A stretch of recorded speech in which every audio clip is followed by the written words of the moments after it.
Di masukat na kayamanan, ngunit kaming pinagkalooban ng kayamanang espiritual na ito ay hamak na sisidlan lamang tulad ng mga palayok, upang ipakilalang ang dakilang kapangyarihan ito ay sa Diyos, at hindi sa amin. 2 Korinto Kapitulo 4 Versikulo 7. Isang kayamanang di masukat ang iyong pagkakilala sa Diyos at ang paninirahan niya sa iyo. Inihalin tulad ni Jesus ang halaga nito sa isang perpektong perlas, agad na ibebenta ng collector ang lahat ng mayroon siya makamit lamang ang walang katulad na perlas na ito. Mateo Kapitulo 13 Versikulo 45 hanggang 46.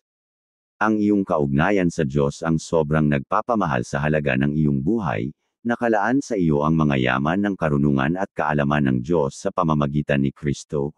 Kolosas Kapitulo 2 Versikulo 2 hanggang 3, pinupuspos ka ng pag-ibig niya, yakap-yakap ang iyong puso at isipan ng kanyang di maipaliwanag na kapayapaan. Filipos Kapitulo 4 Versikulo 7, kapag naninirahan si Jesus sa iyo, ang lahat ng nakalaan kay Kristo ay nasa iyo rin. Efeso Kapitulo 3 Versikulo 19, inihahalin tulad ni Pablo ang ating mga buhay sa mga palayok na karaniwang ginagamit noong panahon niya.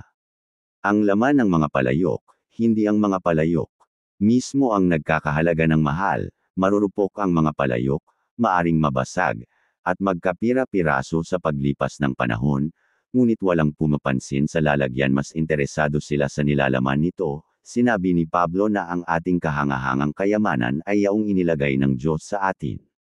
Kapag pinagmasdan tayong mabuti ng mga tao, makikita nila ang isang mahina, sirain, at narurupok na lalagyan.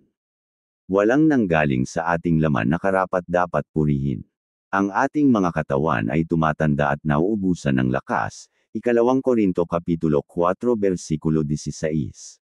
Sa pamamagitan lamang ng pagpuspo sa atin ng Diyos at pagpanibago ng sigla, saka makakakita ang mga tao ng kayamanang di masusukat ang halaga. Huwag ito ng atensyon sa mga panlabas na anyo at pisikal na lakas, sapagkat naglalaho ang mga ito. Sa halip hayaang makumbinsi ka ng Espiritu Santo ng di masusukat na kayamanang nasa iyo dahil sa presensya ng Diyos.